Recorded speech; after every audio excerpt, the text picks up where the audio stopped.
सुप्रभात बच्चों, कैसे हैं आप लोग। उम्मीद करता हूं कि ठीक ठाक ही होंगे। जैसा कि आप लोग जानते हैं कि कुछ दिन पहले मैट्रिक क्लास का रिजल्ट आ चुका है। विद्यार्थियों में खुशी का माहौल है। कुछ लोग मिठाइयाँ बांट रहे हैं, कुछ लोग दोस्तों के साथ पार्टियां मना रहे हैं, तो कुछ गम में गमित भी हैं, दुख में दुखी भी हैं। आखिर इसका वजह क्या है, आइए हम लोग समझते हैं। देखिए, दुखित होने का समस्या हम लोग के सामने है। दुखित होने का कारण क्या है और खुश होने का कारण तो आप लोग जान ही रहे हैं कि जिसका अंक अच्छा आया है, जो पास आउट हुआ है ठीक ठाक से, वो खुश है। लेकिन कुछ ऐसे भी हैं कि फेल हुए हैं, असफल हुए हैं, तो दुखित रहेंगे। लेकिन इसी के बीच में कुछ ऐसे भी हैं कि पास हैं, फिर भी नंबर कम है उनका, इसके चलते वो दुखित हैं।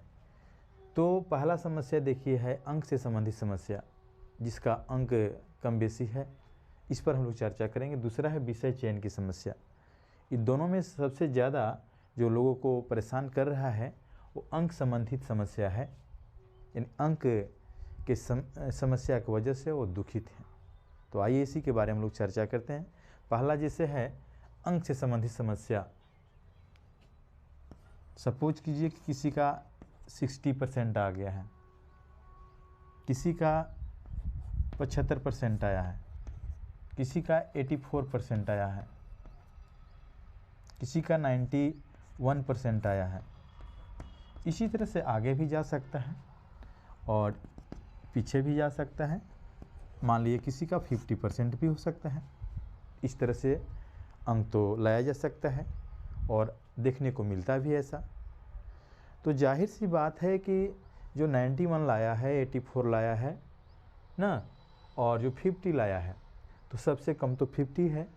तो जो 50% लाया है वो दुखित रहेगा इन लोग की अपेक्षा, और 91 की अपेक्षा इन लोग दुखित रहेंगे। यानी इस तरह से एक क्रम चलता रहेगा। 91 भी दुखित होगा कब? जब कोई 95 लाएगा। इस तरह से दुखित की जो समस्या है, दलदल है, वो बना ही रहता है लोगों के सामने। और देखने को मिलेगा, आप लोग समाज में, परिवेश में देखिएगा तो ऐसा देखने को कंडीशन ज़रूर मिलता है। तो ये समझ लीजिए कि अगर आपके पास अगर 95 आ जाता है तो इस सारे जो हैं पीछे वाले सब दुखित हो सकते हैं।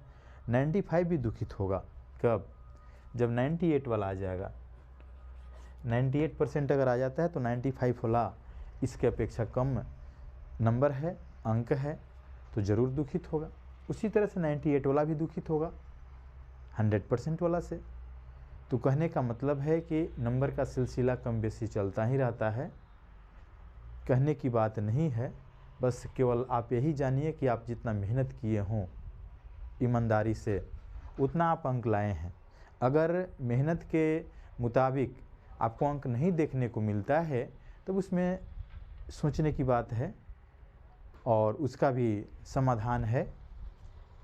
लेकिन अगर आप 50% भी अपने कलम के दम पर लाए हों, राइटिंग स्किल के दम पर लाए हैं, तो फिर आपको अफसोस करने की बात नहीं है। आप इतना पर खुश रहिए और आपके जीवन में एक नया उजाला लाने के लिए यही 50% अच्छा रहेगा। 60% आप लाए हैं अपने कलम के दम पर, राइटिंग स्किल के दम पर, कोई बात नहीं है, बहुत अच्छा नंबर है। आप देखे होंगे एग्ज़ाम हॉल में कि कई तरह के स्टूडेंट होते हैं, वहाँ पर बहुत से उपाय लगा देते हैं अंक लाने के लिए, लिखने के लिए। शायद सब स्टूडेंट वैसा उपाय नहीं लगा सकते हैं, कुछ लोग लगा लेते हैं, उनका नंबर शायद बढ़ सकता है। हाँ, ये भी बात है कि कुछ स्टूडेंट ऐसे भी होते हैं जो कि अपना दम पर ही लाते हैं, 75% या 95% वो लाते हैं, ऐसी बात नहीं है। लेकिन कुछ ऐसे भी होते हैं जो कि सहारा लेकर लाते हैं। तो ये बात आप पर डिपेंड करता है कि आप कैसे लाए हैं। अगर आप ईमानदारी पूर्वक लाए हैं 50% भी, तो कम नहीं है, आपके जीवन को बदल सकता है। ठीक है, बात इसमें आती है कि कितने अभिभावक, गार्जियन, माता पिता भी बच्चे लोगों को ताना देते हैं कि फलाना के बेटा, फलाना की बेटी इतना लाया, आप क्यों नहीं लाए। नहीं, आप ताना ना मारें, उसको उत्साह को बढ़ाएं। जितना लाया बहुत अच्छा है। यदि आप उसको ताना मारेंगे तो फ्रस्ट्रेशन का शिकार हो जाएगा और ज़िंदगी में कुछ नहीं कर पाएगा। इसलिए गार्जियन से भी नम्र निवेदन है कि आप बच्चे को किसी से तुलना न करें और ताना भी न मारें नंबर को लेकर, क्योंकि जितना लाया है अच्छा है, जितना मेहनत किया है उसका आया है। अगर मेहनत के बावजूद, मेहनत जितना किया है उसके अनुरूप प्रतिफल नहीं आया है तो आप री जाँच करा सकते हैं। एक री जाँच की प्रोसेस चलती है, आप री जाँच कराइए। अगर आप जान रहे हैं कि हम 80% लायक हैं और हमको 60% दिया गया है, 50% दिया गया है, तो आप री जाँच कराएँ, उस प्रोसेस में जाएं और आपको ज़रूर इसका प्रतिफल, अगर आप अच्छा लिखे होंगे तो उसका प्रतिफल मिलेगा आपको, उसमें कोई दिक्कत नहीं है। लेकिन अगर आप जान रहे हो कि हम इतना तक लिखे हैं, इससे ज़्यादा नहीं आ सकता है, तो फिर ज़्यादा सोचने समझने की आवश्यकता नहीं है, आप उसी पर खुश रहें और जीवन रूपी नैया को आगे बढ़ाने का काम करें इसी नंबर के सहारे। आगे आप पढ़िए, शायद इससे अच्छा नंबर लाएं, आपका जीवन सुधर जाएगा। ठीक है, तो जो अंक से संबंधित समस्या है, इससे ज़्यादा फ्रस्ट्रेट होने की आवश्यकता नहीं है। बच्चे लोग, आप लोग जितना लाए हैं खुश रहें और आगे बढ़ें। अपने अध्ययन को, अपने पढ़ाई लिखाई को कंटिन्यू करते रहिए, आगे एडमिशन कराइए और पढ़िए लिखिए। दूसरी समस्या आती है विषय चयन का। सबसे अहम समस्या यही है, विषय चयन का उतना बड़ा मुद्दा नहीं है, लेकिन इस पर भी हम लोग चर्चा करते हैं, क्योंकि जो मैट्रिक क्लास के स्टूडेंट पास आउट हुए हैं उनके सामने ये समस्या बहुत ही ज़्यादा परेशानी का सबब बन जाता है कभी कभी। तो आइए इस पर भी हम लोग चर्चा करेंगे।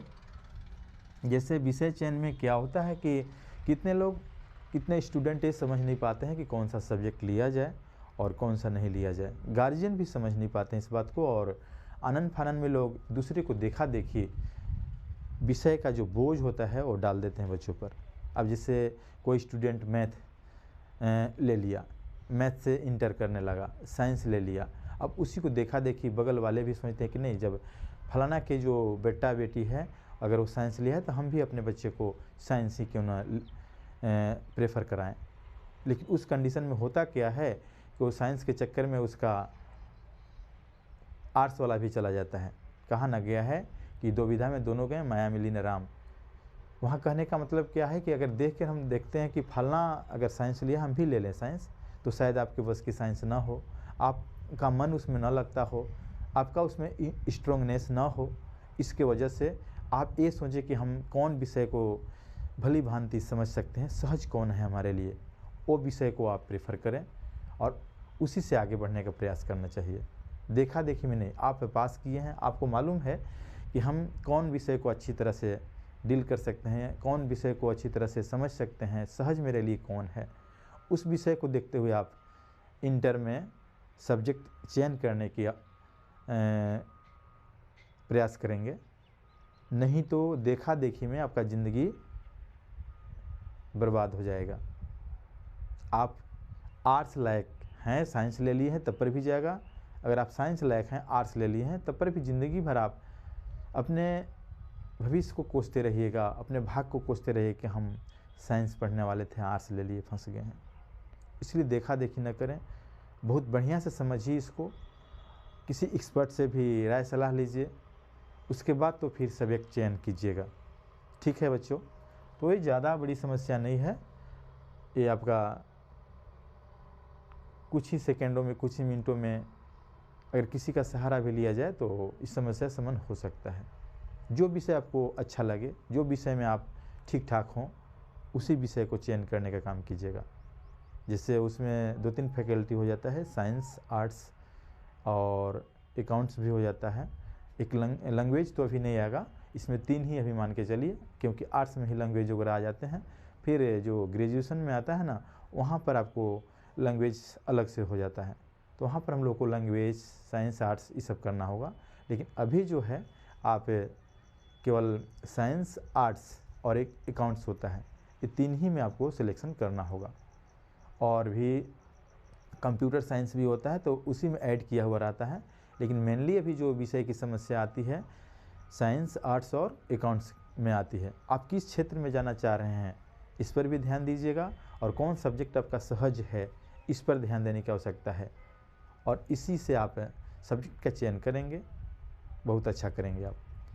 किसी को देखा देखी और आनंद फानंद में नहीं लेना है सब्जेक्ट को। ठीक है बच्चों, तो इस वीडियो का आज यहीं तक अंत की जा रही है। फिर मिलेंगे अगले वीडियो में, तब तक के लिए धन्यवाद।